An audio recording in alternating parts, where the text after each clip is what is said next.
Now, I want to start by recalling something we said a while ago. Geula, redemption, means going back to a prior state. It's not something new. And I did mention that in the first blessing, where it speaks about Mevi Goyal of Nevinehem, he brings a redeemer to the children's children. And I pointed out that the Art Scroll gives it a capital R, which makes it sound like we're talking about the Mashiach. And I said that that's not, you're not required to say such a thing, in particular because this blessing here, the fourth of the petition blessings, is definitely not talking about the Mashiach. The national blessings start with blessing number 7 of the petitions. This is local in time and in space. It's when you're in trouble, you're under attack. And Redeemer here just means someone who's going to save you from your attack. But since the word redeem is used, it means you have to think of it in terms of restoring to a prior condition, not moving to a new condition. Well, let's now read the words. Now, here the word in Hebrew is onyenu. Your translator writes suffering. My impression is that the word onyenu is related to the word oni in Hebrew, ayin nud yud, which means poverty. Poverty doesn't necessarily dictate suffering. Indeed, there are people who enter into voluntary poverty, not only to torture themselves, not because they're masochistic, but because they don't want the responsibilities or the trials of much property. The Chafetz Chaim was once visited by some very wealthy man and came into his house, looked around, and he said, "Rabbi, this is how you live? This is all you have? You don't have any more than this?" So the Chafetz Chaim said to him, "And you? You come, you have nothing with you, nothing at all, no beds, no rooms, no. So, Rabbi, I'm just passing through." Oh, and the Chafetz Chaim said, "So am I, just passing through. I'm passing through the world. It's not my home. It's not where I identify. I don't need more than that." So here, I think it, as it should be translated in Yom Kippur, Ta'nuas nafsho seichem.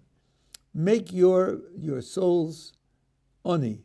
It doesn't mean cause yourself pain. There's no mitzvah in Yom Kippur to sleep on nails or to not use air conditioning. It's deprivation. There are certain particular things you're not allowed to provide for yourself. Here we are deprived. Something has caused us deprivation. And then it says, fight our fight, fight our battle. So that means we are being attacked, and that's where it's coming from. So the deprivation itself is something which we expect to arouse divine mercy. See it. Take it into account. I'll talk about that in a minute.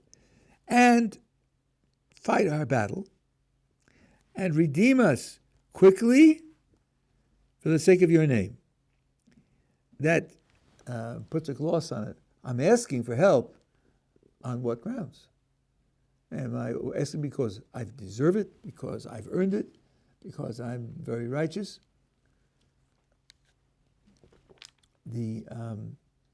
Our understanding is that even those who are very righteous ask for what's called matnas chinam, a gift that's out of mere graciousness, not because I'm deserving of it. Even if I might be deserving of it, I'm not asking for on those grounds. Now, okay, so what other grounds are there? Laman shmecha. Here you have a fundamental idea. The people of Israel is a representation of God in the world.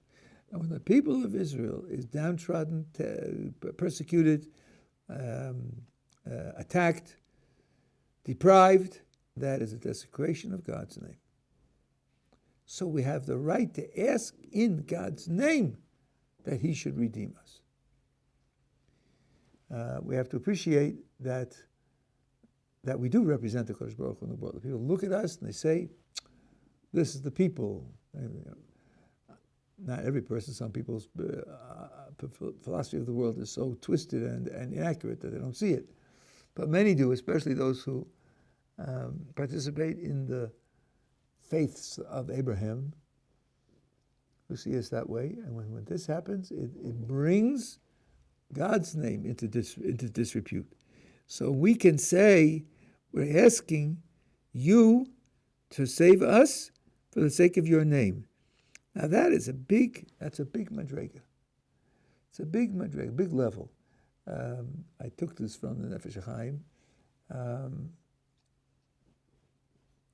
There is a verse, a famous verse, Imo Anochi V'Tzara. Kodesh Baruch Hu says, I am with the Jewish people in their pain. That means when we're in pain, he's in pain. Well, we picture Kodesh Baruch Hu as a parent, as a father.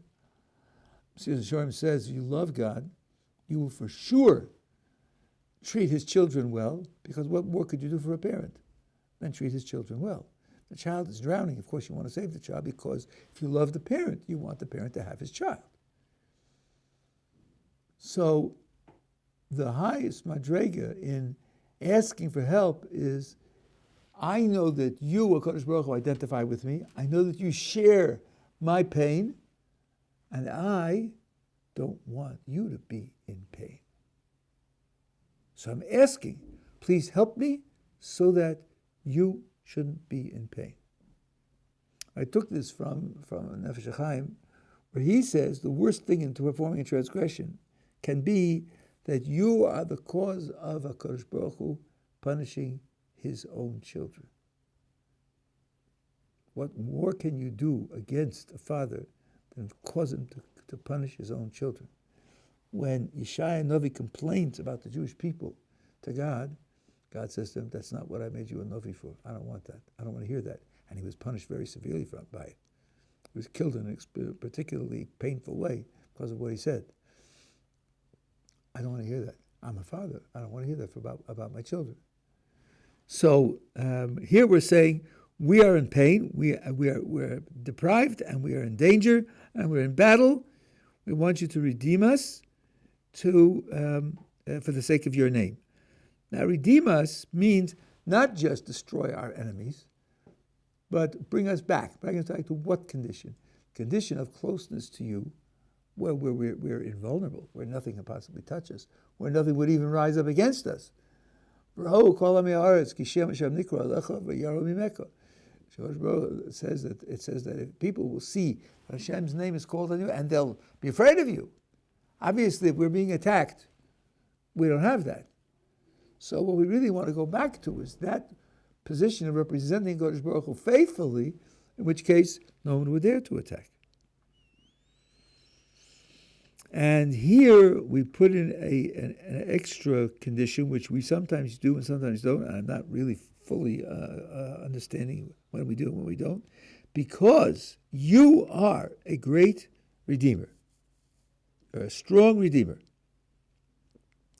Meaning that this is essential to you, that you are a strong Redeemer. And therefore we're appealing to something which is already on the board. Something is already on the table. We're not asking for the appearance of a characteristic or principle that is secondary or is only sometimes invoked or something. This is something which is primary and present.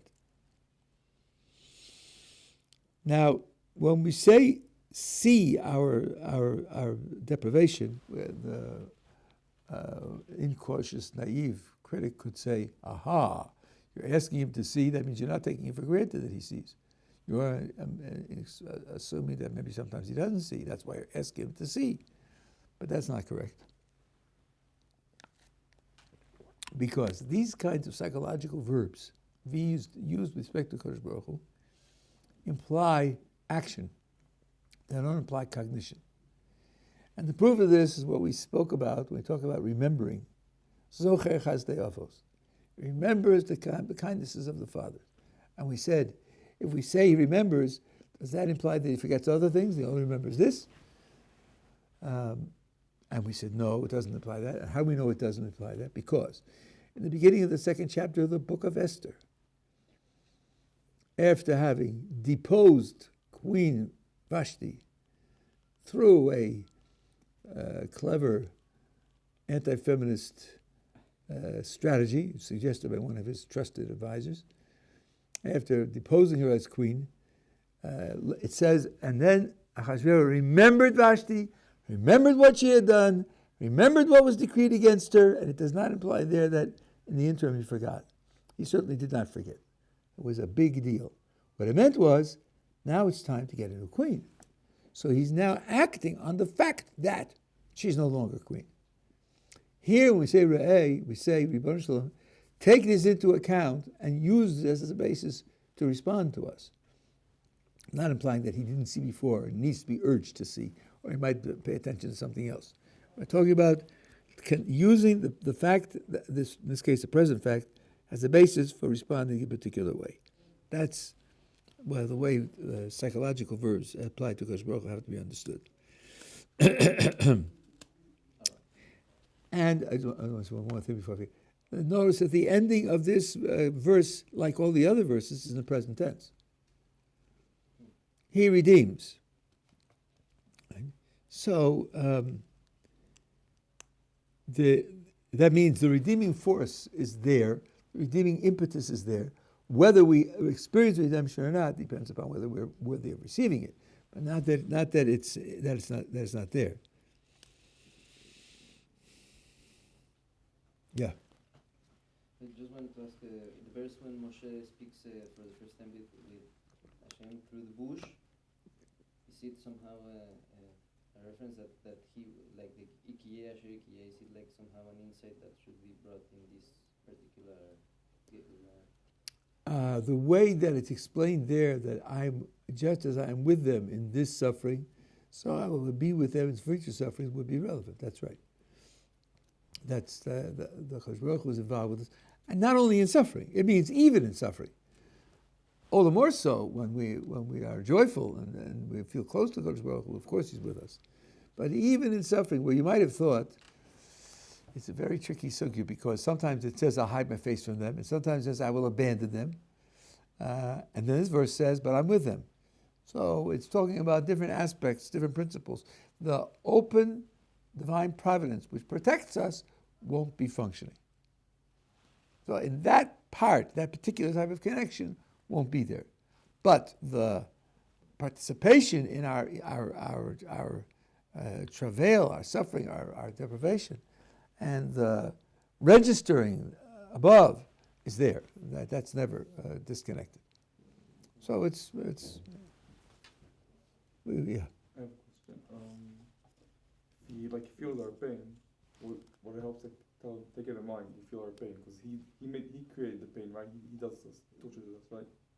So he sure knows it. Like what's the point? Right, but then again, so when I says see, it doesn't mean you were looking the other way or preoccupied with the video and you weren't paying attention. No, so he does it in order that we should speak with him. That's the point. What else you mentioned?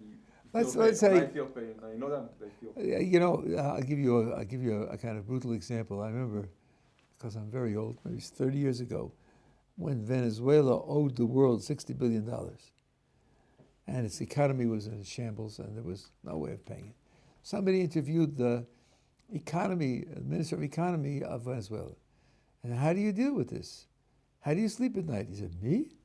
I sleep fine. Ask my creditors how they sleep. Oh, now put that together with the following thing. A fellow who does economics said to me, you're starting a business, borrow money. But I have my own capital. Borrow money. Why?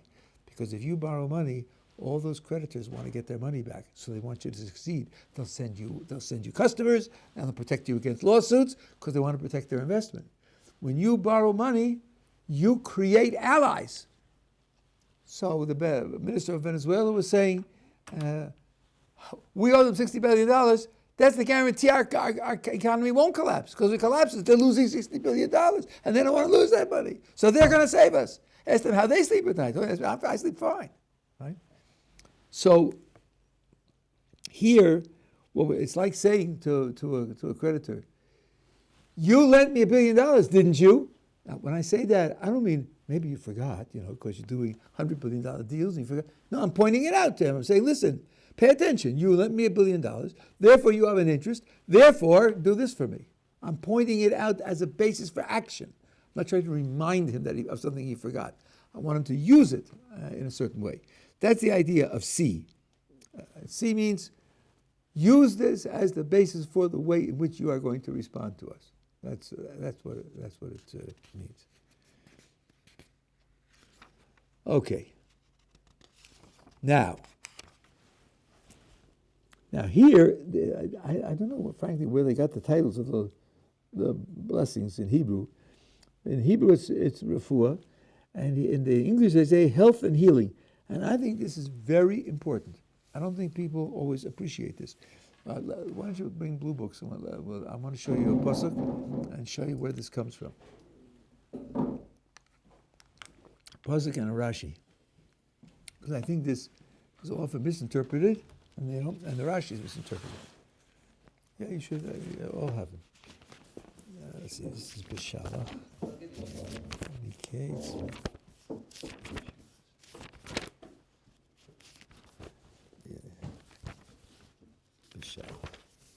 Okay.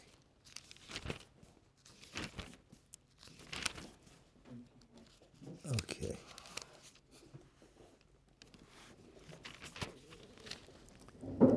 So look on page 383. Or 382. They were in the wilderness, they had no water.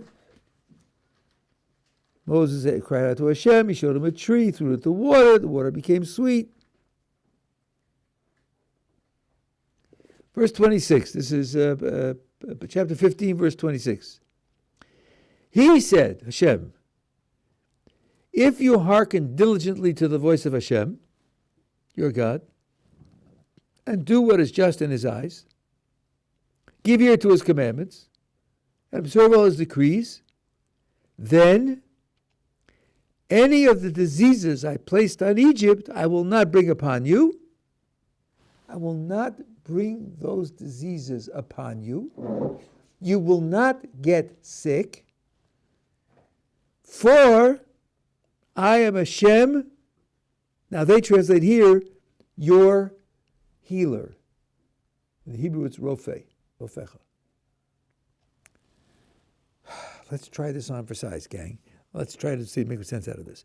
I'm not going to put any of these diseases on you. That means you're not going to get sick. And you know why you're not going to get sick? Because I am your healer. What? I don't need healing if I'm healthy, do I? Maybe healer is a misleading translation of Rofei. Maybe a Rofei is interested in preventative medicine in addition to healing. And here it's Rofei as preventative medicine, making sure you don't get sick. That would make more sense in the verse, wouldn't it? Okay, now let's read Rashi.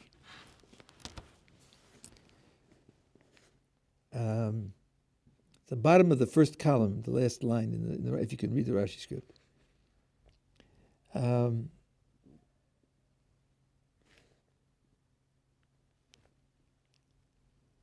one second.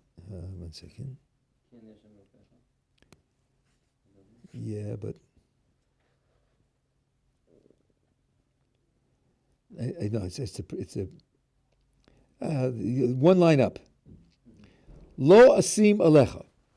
I will not put the diseases of Egypt upon you. Ve'im asim. So I won't do it. Well, says Rashi, that's not an absolute promise. Maybe I will. Hare hu kalo husama. Even if I do put it on you, it'll be as if I didn't. Ki ani Hashem rofecha. Because I'm there to heal you. Nachamo. I'm not going to put it on you. Now, very often, the statements in the Torah are conditional. They're hidden conditions. So Rashi's saying right away, this isn't an absolute promise. We have also predictions, threats in the Torah that if we abandon God, we're going to suffer terrible, terrible things with all diseases and everything else. So, it's a general position. If you follow all my commandments and everything else, then I won't do it. But if you don't, then I will. But v'himasim, and if the conditions deteriorate to the point where I do put these diseases on you, it won't be a big deal. It won't be a crushing. It will be as if I hadn't done it because I am your rofei. I'm there now. Here it means to heal you. So you hear what Rashi's doing in these words. He's taking rofei to mean healer, like the Art Scroll translated it. And Rashi's saying, wait a minute, heal, but it says you're not going to get sick, so why does it say heal? So Rashi puts in what's an ellipsis, and if I do put in, and then you are sick, and then you do need to be healed, I'm your doctor who's your healer, I'm there to heal you. So you read that and say, Rashi's avoiding preventative medicine. He's avoiding it. He's dealing with the problem, and he's avoiding it by forcing rofei to mean healer when you're sick, and he puts in, and if I do make you sick, then I'll heal you. So you read that. When I first read that, I thought, that's not what I wanted to hear. I wanted to hear preventative medicine, right? But then I overcame my laziness and read the next two words. Zehu midrasho. Oh, that's a medrash. It's not pshat. It's a medrash, which comes to teach you something else. Well, the pshuto, Rashi goes on, if you want to get the pshat in the pasuk, Ki ani Hashem rofecha, I am your rofei. Lamedcha Torah mitzvahs laman tinatzel mehem. I teach you Torah mitzvahs so that you will be saved from them and not get sick. Kerofei hazeh omer la'adam al tochal dvarim shemachzir motzcha. Don't eat things that will return you to your sickness.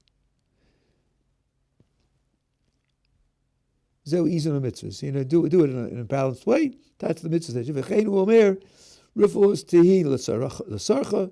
It's a refuos, meaning it's preventative medicine. So the pshat in the pasuk is preventative medicine. The Medrash says, to cover another possibility, I told you to do these and these things, and these are prevention measures, and they will prevent you from becoming sick.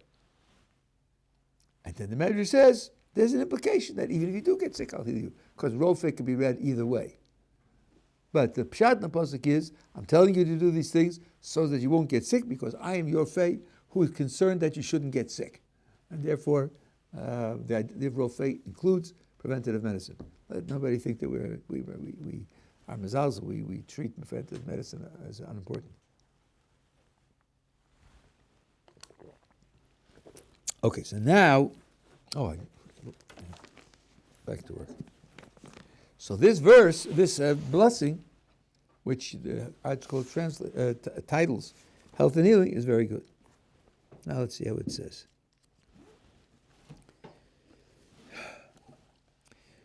Rafa'enu asher v'nei rafei. You should apply refuah to us, and we will have the effect of that refuah. Again, your Art Scroll here talks about healing. And maybe healing is okay here because the next verse is, save us and we'll be saved. So it could be the first one is, saving is when you're only in danger, but not when you've been hit already. Ki silasenu ata, because you are our praise. That is not obvious at all. Heal us, make us healthy, save us, because you are our praise. Well, suffering has many different uses. There are many different purposes. You want to see a whole list of them, take a look in The Way of God by Lutzato, part 2, chapters 2 and 3. He has, I think, 8 different uses of suffering. One use of suffering is to wake a person up. What are you doing with your life? Where are you going? Is what you had really everything that you need? I read now about certain liberals who are shattered by the fact that their fellow progressives are praising Hamas and preaching murdering Jewish babies. Gee, they never dreamt of that. And they feel betrayed. And they're thinking, what did I give my life to? And what did I give my soul to, that I praise these values, that I sided with these people, that they're capable of praising people who murder babies. They're not the people who I thought they were, correct. And it's not the ideology I thought I was pledging allegiance to, correct. And it's a wake-up call. So sometimes suffering has that purpose, to cause you to wake up. People, for example, who go through clinical death experiences often come out changed. I have a different perspective on life now because I know what it means to lose it. So here we say, Ribono Shel Olam, you are already our praise. We're already connected to you. We already think in terms of you. We already put you at the top of our priorities. So if the threat of sickness and danger is for the sake of waking us up, we're already awake. Now, in this case, and this what I'm going to say now applies over and over and over again. In this case, saying the words can be the wake-up call. Let's see. I'm asking Kodesh Baruch Hu to care for my health. That's pretty important. I really do want him to care for my health. Now the verse, the blessing tells me, if he's my praise, then that's one good reason that he should take care of my health. Is he my praise? Do I mean it when I praise him? Am I really connected when I praise him? The saying of the words and taking them seriously can be itself the wake-up call. And that's a general idea, that when you ask for something, you can merit the thing you're asking for by taking the petition seriously. And here, I think the words give rise to that. We'll see that also when we ask for the Mashiach. Now it says, present us with a healing, of complete healing for all of our illnesses. Here it's very clear. And some want to see here, I don't think it's too foreign, that this includes both physical illnesses and emotional illnesses and mental illnesses. There's no reason whatsoever why you should limit it only to the physical. Absolutely none whatsoever. Emotional illness is something which is a topic in halacha. It's a topic in pikuach nefesh, and it's a topic in charity across the board. So there's no reason whatsoever why you shouldn't take that seriously. The Gemara says that a man shouldn't have an operation on his face which is meant to remove a disfiguring mark unless he's in pain.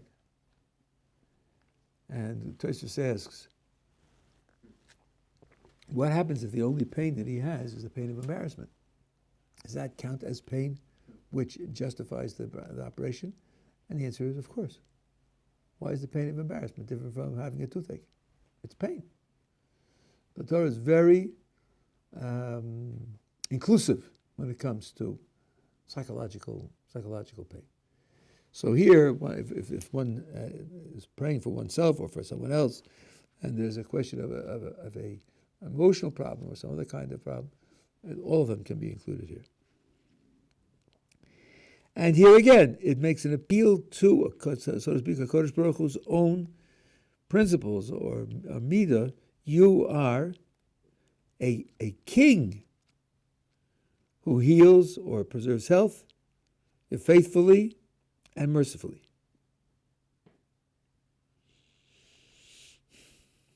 And the closing is closing that he preserves the health of the sick of his people Israel. Now, I mentioned this before, but here it's again can become very bolate. Who am I standing in front of the Kodesh Baruch Hu? What's my essential identity? And here I'm praying for the Jewish people. There's no singular, no I throughout. There's only we, and the we is the Jewish people. Sometimes it says the Jewish people and us, and that means the local population of Jews with whom I identify. But it always starts with the Jewish people. If someone is disturbed that we don't pray for all people, why limit it Isn't that chauvinistic? So Rav Hirsch has a wonderful explanation here, not in this particular instance, but there are many laws which govern how we relate to other Jews, which don't apply when we're relating to non-Jews. And you can go through them in detail. I'm not going to do that now, but you have this idea in mind. Rav Hirsch says that the fundamental concept of the Jewish people is a family. The title for the Jewish people is B'nai Yisrael. That traces lineage. We're the lineage of Jacob.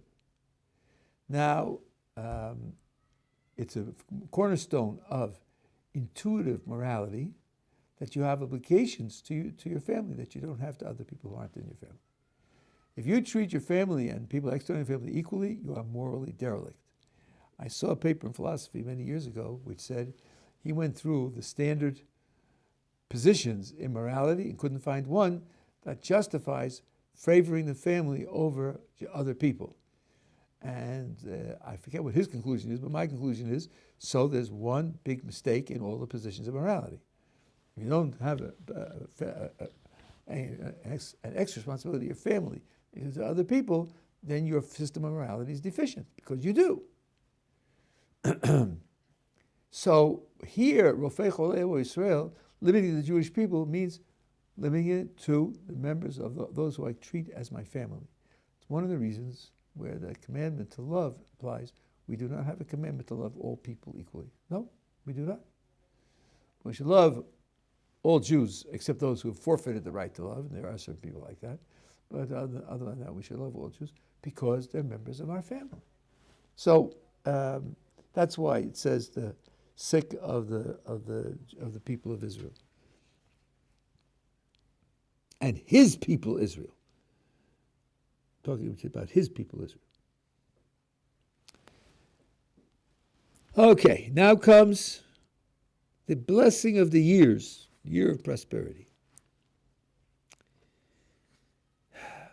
Bless upon us, Hashem our God, this year and all different types of its produce for good. And now, either give blessing, or now we have just switched to give rain and dew and rain as blessing on the face of the earth, and satisfy us with from your goodness,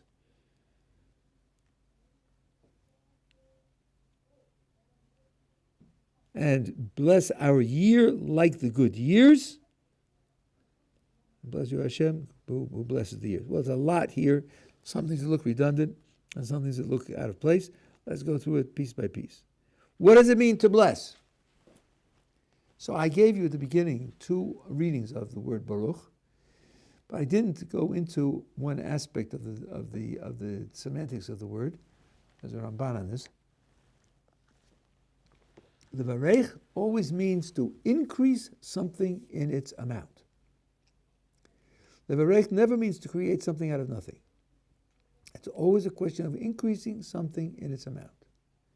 And he gives the example of the wife of Ovadia, the prophet, who was penniless. She and Ovadia saved 100 prophets from Jezebel, Izebel, and Achav, who were killing out the prophets and trying to wipe out the Torah. They hid them, 50 each, in 2 caves and supported them, fed them. And to do that, they had to borrow money. And then Ovadia died. And the creditors were coming to collect the money, and they were going to take her children. You say, that's against Jewish law? You're right, it certainly is, but that didn't stop them. They were people who were capable of that, and she was in despair. So she went to Elisha the prophet, and Elisha said to her, what do you have at home? And she said, I have nothing but a tiny container of oil. So Elisha said, go home, borrow vessels from all your neighbors, take them into the house, take your children into your house, close the door, and pour out from your tiny container of oil into all the big vessels. Barrels and pots and pans and jugs. So she did that. And of course it filled all of them. And then, so now what? So now she went back to Elisha, and Elisha said, sell the oil, pay off your creditors, and live on the rest. So the Ramban says, look what Elisha told her to do. He didn't say, go home and you'll find a gold brick under your bed. No, what do you have?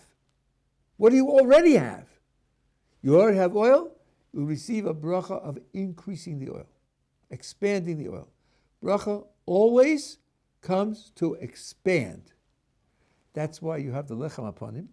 The lechem upon him, the breads are the yesod, and that expands into prosperity.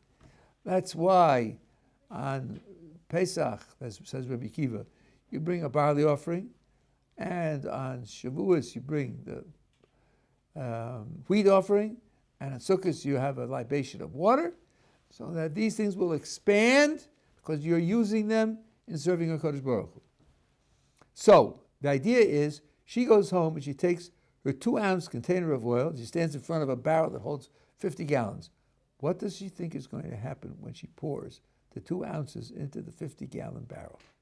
Does she think, well, it will form a thin film of oil at the very bottom? No. She pours it out with the emunah that God's prophet told me that's going to fill the barrel. And she trusts him, and through trusting him, she trusts the Kodesh Baruch Hu. And with that emunah, she pours it out. And that emunah attracts the divine process of blessing, which expands things, and that's how the expansion takes place. So when you ask for a bracha, you're always asking for an expansion. Now, I think also, built into the idea of bracha, the intuitive idea is, it should be an expansion for good. But the word bracha, that may be a connotation, but it's not part of the literal meaning. The literal meaning is to expand. So, that being the case, when it says here, bless Hashem, the year and all of the types of produce, letova, it's not superfluous. It's not redundant. And when it tells the story of Choni Magav, there was no rain, it was a drought, terrible drought, and he went to the street and he took a stick and drew a circle around his feet and said, Ribbon Shalom, I'm not moving out of this circle till you give rain. Oh, there's a whole long explanation. How could he do that? Wasn't it chutzpah and so forth and so on? There's a whole explanation in the Gemara over there. So, the certain drops of rain started to fall. And Choni Magav said, not like that, rain! So then, buckets started to fall. So he said, not like that, that's destructive. Rain that will be productive, rain that will be good, rain that will be helpful. And then it fell normally.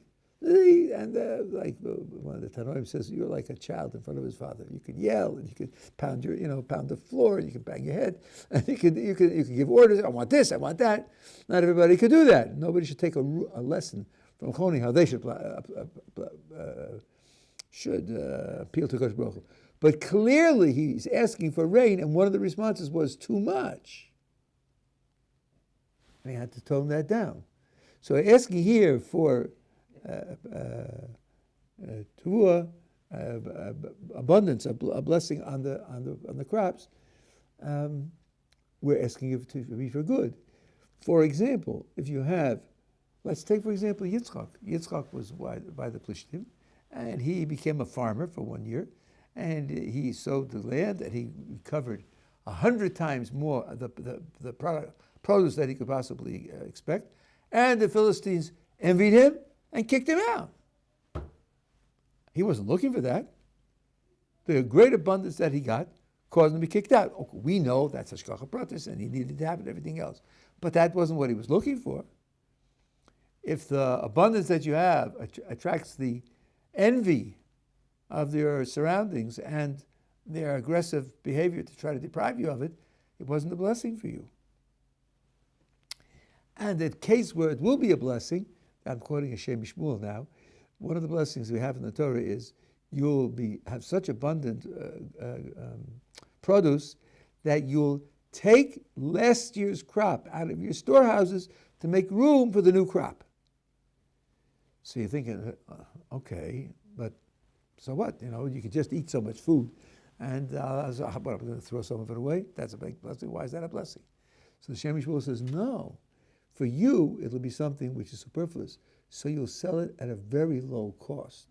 And the surrounding people will come and buy your food, and then you can influence them in believing in Kadosh Baruch Hu, believing in the Torah, and so forth and so on. That's why it's a blessing. Very, very interesting shot. But there's the idea. Where's the blessing in it?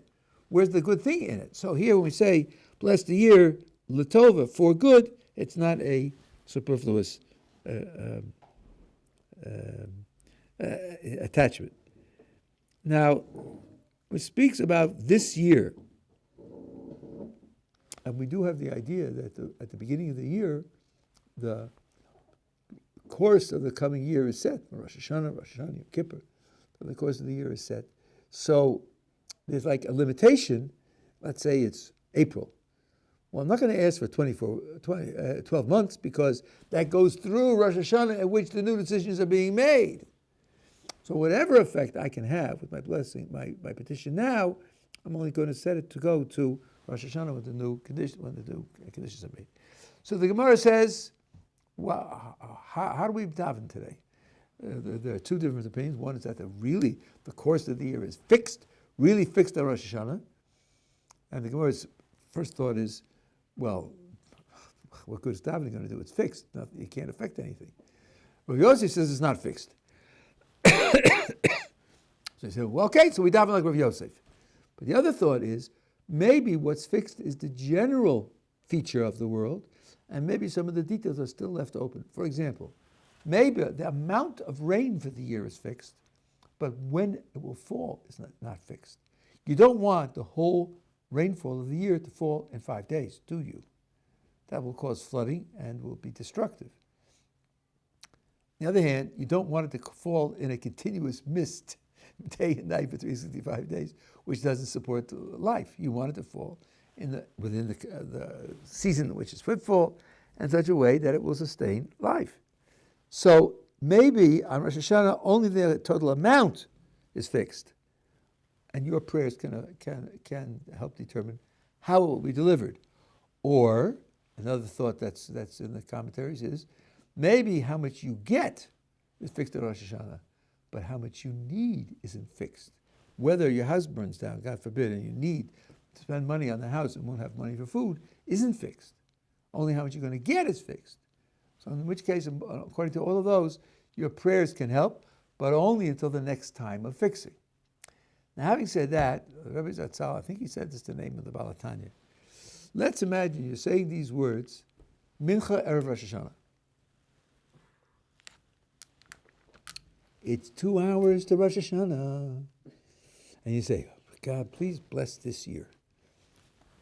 The year has 2 hours left in it. So the Rabbi Zatzal, I think the Balatanya said, that shows you that 2 hours can be called year. What could that mean? Well, we have principles in our Jewish spirituality that the beginning of a thing or the end of a thing has a special leverage to determine the character of the thing as a whole. We say on the one hand, Hakol Holech Achar Rosh, everything goes after the beginning pulls with it and gives character to everything that comes after it. That's one thing that we say. Another thing we say is, Eina mitzvah nikreis al Hashem gomra, that mitzvah is named after those who completed. So with the bones of Joseph, which they took out of Egypt with them, Moses went after those bones. Moses took them with him throughout the wilderness till he came to the land of Israel. Then Moses died. And Joseph's descendants buried him in Eretz Israel, and it's credited to Joseph's descendants that they took his bones out of Egypt, because the mitzvah is stamped on the name of the one who finishes it. Now these are two principles, and they have all twists and turns, and I'm not really a master of both of them, but it shows you that the beginning and the end can affect the character of the whole. And there are people who take the following attitude. When it comes to the end of the year, which in a certain sense starts at Pesach, the last time you do something, do it well. pay attention, because that last time could make up for perhaps inattention or lack of investment that you'd had in the previous times. So each thing that you think about the last time you do it. So, for example, we who follow the Sephardi minhag, we say Hallel with a bracha only on holidays. On Rosh Chodesh, we don't. So the last time we're going to say Hallel with a bracha is Shvi Shel Pesach. After that, we're not going to say it anymore. So that Hallel, you think, wait a second. Or Kiddush, not Kiddush Levana, but Birkas HaKodesh. You don't say it for Tishrei. So the last time you're going to say it in Av for Elul. So that Birkas HaKodesh, people say, and this last Kiddush in the last week, and the last Shachris, the last Mincha, the last Mariv. Each one of the things that's last is something which you pay special attention to.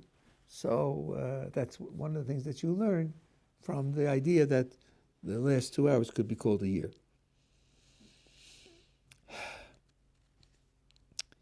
Now, he speaks here about Al Pnei Ha'adama, on the face of the land. You could say water is a big part of this, and that falls onto the surface of the land. You could say that the vast majority of the things that we eat either come from the surface of the land, or a tree could be irregularly shaped surface of the land. There are always sorts of ways that you could read it, but there's a much deeper idea here. We just read 2 weeks ago the story of Cain and Abel. Cain kills Hevel. Kodesh Baruch Hu says to him, you're going to be a wanderer. And Cain says, you have expelled me from on the face of the earth.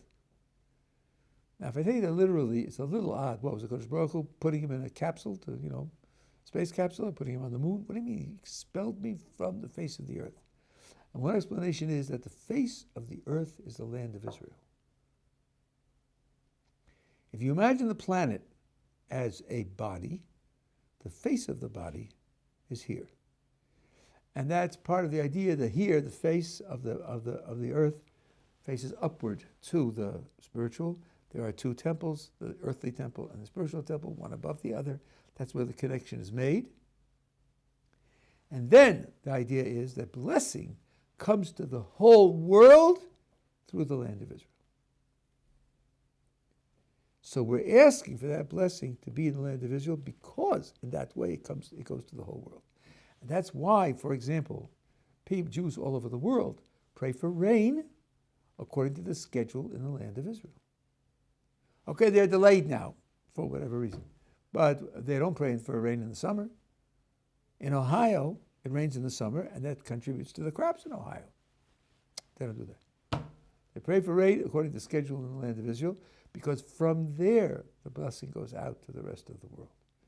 This is a very important idea, that the essential connection between the Kodesh Baruch Hu and the world is here, and everybody else depends upon the functioning of that connection.